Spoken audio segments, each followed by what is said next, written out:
ही व्यक्ति के साथ है, ग्रह चाल भी एक ही व्यक्ति के साथ है, भगवान और भाग्य भी एक ही व्यक्ति के साथ है। अच्छा, राहुल जी बोल सकते हैं बिल्कुल आवश्यकता। उन्होंने बहुत गंभीरता से ले ली मेरी बात के महाभारत में एक दूसरे से महाभारत। रावण ने ये सोचा था कि तू लंकाधिपति है। रावण ने ये सोचा था, आपके लिए बोला तो था। कौन किसके लिए? रावण ने ये सोचा था, वो लंकाधिपति है और वो बहुत ज्ञानी है। आपने चारों तरफ शोर मचाता था, उसकी नाभि में भी अमृत था।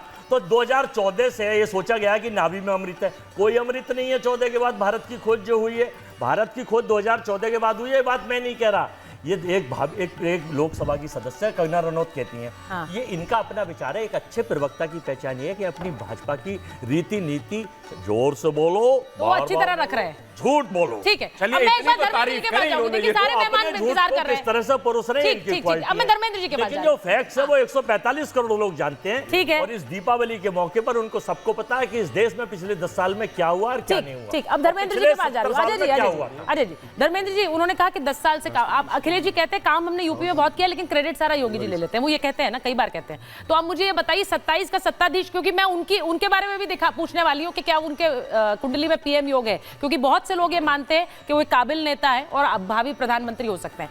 आप बताइए कौन? सुचरिता जी, अखिलेश जी, सुचरिता जी प्रधानमंत्री हो सकते हैं। सुचरिता जी, खुद अखिलेश जी नहीं सोच सुचरिता जी, आप बताएंगे ना, वो बताएंगे। दे दे रहे दिवाली पे बताइए। सुनिए, वो अगले 10 साल बेचारे ठीक है, बोले सीएम की कुर्सी हाथ नहीं आ रही, आप उनको पीएम। नहीं, वो 27 का सत्ताधीश होगा कि नहीं ये भी पूछेंगे। राहुल जी का नंबर आया नहीं, आपने अखिलेश जी को बना दिया। सुचरिता जी, आपके चैनल के माध्यम से सबसे पहले मैं समाजवादी पार्टी की तरफ से आर भारत के पूरे परिवार को और देश के 140 करोड़ देशवासियों को दीपावली की हार्दिक शुभकामनाएं देता हूं। ठीक है, अब मैं आपके प्रश्न पर आता हूं। आपके जो मुंह से निकली हुई बात है, ये बात सिर्फ आपकी नहीं है। भारत की संस्कृति जो हम त्योहार मना रहे हैं, प्रकाश का पर्व दीपावली मना रहे हैं, जो भारत की संस्कृति और सभ्यता है, अद्वितीय है, इसमें कोई प्रश्न चिन्ह है ही नहीं। दुनिया हमें अनुसरण करती थी, आगे करेगी, इसमें भी कोई प्रश्न चिन्ह नहीं है। बशर्ते हमें जो छोटी छोटी चीजों को देख के चलना है, उसमें जो लोकतंत्र की खूबसूरती में एक बहुत बड़ी बात आती है। भारत की राजनीति में अगर आप देखेंगे, आदरणीय राष्ट्रीय अध्यक्ष श्री अखिलेश यादव जी की जो भाषाई मर्यादा है, वो राजनीति के एक आदर्श को परिलक्षित करता है। और ऐसे नेता आप अगर उंगली पर गिनेंगे तो मेरे ख्याल से इस देश में नहीं मिलेंगे। ये बात इनको हो सकता है अच्छी ना लगे, पुलिस, वो बात अलग है। दूसरी बात, जिस तरह का प्रोग्रेसिव सोच उनके अंदर है, वो आप उसको देख सकते हैं। उत्तर प्रदेश के विकास मॉडल को देख सकते हैं। शिवम भाई भी बता रहे थे कि चंद्रयान लैंड हुआ जाकर के साउथ पोल पे, तो श्रीहरिकोटा का जो लॉन्चिंग पैड है उसका बनाना भी जरूरी था।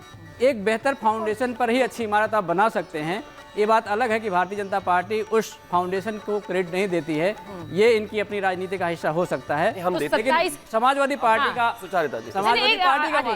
समाजवादी पार्टी का मानना ये है, आप भारत के लोकतंत्र के किसी भी सेक्शन को ले लीजिए, ठीक है, जो काम अखिलेश जी ने किया है, डायल 100, जो 24 करोड़ आबादी वाला प्रदेश, तो 27 के सत्ताधीश तो बनेंगे, नहीं कर पाए, और आदरणीय राष्ट्रीय अध्यक्ष अखिलेश यादव ने किया, और पुलिसिंग को आपके पॉकेट में लाकर रख दिया और उसकी जवाबदेही तय कर दी। ये बहुत बड़ा एग्जाम्पलरी काम है, इसको सोचने की जरूरत। मैं एक बार मैं आपकी बात पर आता हूँ। 27 के सत्ताधीश होंगे कि नहीं? मैं दूसरी बात अपनी पूरी कर लूं। जो एक्सप्रेसवे का कॉन्सेप्ट है, आप आगरा लखनऊ पे आप जाएंगे अगर देखेंगे, स्लिप रोड पे टोल बनाया गया, ये अपने तरह का पहला काम था। और आज नेशनल हाईवे जो गडकरी जी बना रहे हैं, उसमें भी ये कॉपी होता है। तो आप देखिए, भारत एक समावेशी देश है, उसमें प्रदेशों का अपना महत्व है, रोल है। उसके काम से अगर कोई का भी सीख रहा है। अच्छा, 10 सेकंड ले लीजिए, फिर मैं अखिलेश जी के पर आ रही हूँ, क्योंकि चंद्रप्रकाश जी और प्रेम कुमार धर्मेंद्र जी जो है मेरे भाई हैं, मित्र भी हैं, है ना। मैं एक ही चीज कहना चाहता हूँ कि बस इन्होंने ये कहना बाकी रह गया कि यूनाइटेड स्टेट्स और यूके की जितनी भी सड़कें हैं ना, वहाँ पे भी टेक्नोलॉजी अखिलेश जी वाली लग रही है। अरे कुछ भी कहते रहते हैं, मतलब इतना नहीं तारीफ करना चाहिए, झूठ नहीं बोलना चाहिए, इतना ऐसे कैसे कह रहे हैं। सारे नेशनल हाईवेज में भी तारीफ, और जो डायल 100 जो है उसको बदला नहीं गया है, उसको क्लब करके एक जगह इकट्ठा करके लाया गया है। मैं एक बार आचार्य राज मिश्रा से जा रही हूँ। आचार्य राज मिश्रा, अखिलेश जी का क्या? मैं एक बात कहना चाहूंगा सरिता जी, ज्योतिष को लेकर अगर बात करूं तो मैं यहाँ एक बात ध्यान रखिएगा, मैं किसी पार्टी या किसी विषय को लेकर के नहीं, एज ए ज्योतिषी बात कर रहा हूँ। बिल्कुल, अखिलेश जी के प्लैनेट अच्छे होने वाले हैं। अखिलेश जी की, यस, अखिलेश जी की शुक्र की दशा शुरू हुई है और शुक्र की अंतर्दशा प्रारंभ हुई है। ओके, शुक्र में शुक्र का अंतर पीछे की अपेक्षा निश्चित रूप से बेहतर परिस्थिति में लेकर के आएगा।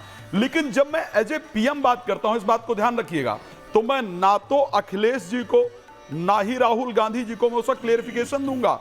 कोई भी इस दुनिया का ज्योतिषी अगर ये कोई नहीं है। चैलेंज करने को तैयार हो कि कैसे आप कह रहे हैं कि नरेंद्र मोदी की जैसी कुंडली और किसी की नहीं है और ना कोई पीएम हो सकता है, तो मैं क्लियर करूंगा, जिसको नहीं आता है वो जाए बृहत पाराशर होरा शास्त्र में ज्योतिष योग में राजयोग का पूरा वर्णन है, महाराज योग का पूरा वर्णन है, केंद्रीय मंत्री कौन हो सकता है उसका वर्णन है, उसको पढ़ ले। तो वो है कि नहीं है? मेरे दृष्टि से नरेंद्र मोदी जी के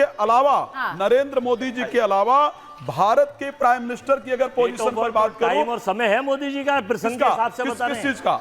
मोदी जी का। आपको चैलेंज यहाँ बीच में करना है। क्या राजनीति काहे लेकर आते हो यार? ज्योतिष की चर्चा करो तो ज्योतिष की क्या करो? मैं तो शकुन ज्योतिष के हिसाब से चेहरा देखकर बताता हूँ, बाकी की बात छोड़ दीजिए। नहीं, अखिलेश जी का क्या ग्रह है? सुन लीजिए, अखिलेश यादव जी की विचारधारा कुंडली के अंतर्गत कन्या लग्न में अखिलेश यादव जी का जन्म हुआ है। उनकी राशि अगर देखी जाए तो मिथुन राशि है। 10th हाउस के अंतर्गत शनि सूर्य चंद्रमा केतु बैठे। अब देखिए दोनों टकराव देखिए, योगी जी के कुंडली में भी 10th हाउस में सूर्य शनि और बुध है, और उसी प्रकार अखिलेश यादव की कुंडली में भी 10th हाउस के अंतर्गत शनि सूर्य चंद्रमा है। यानी कितना समावेश है दोनों कुंडलियों में।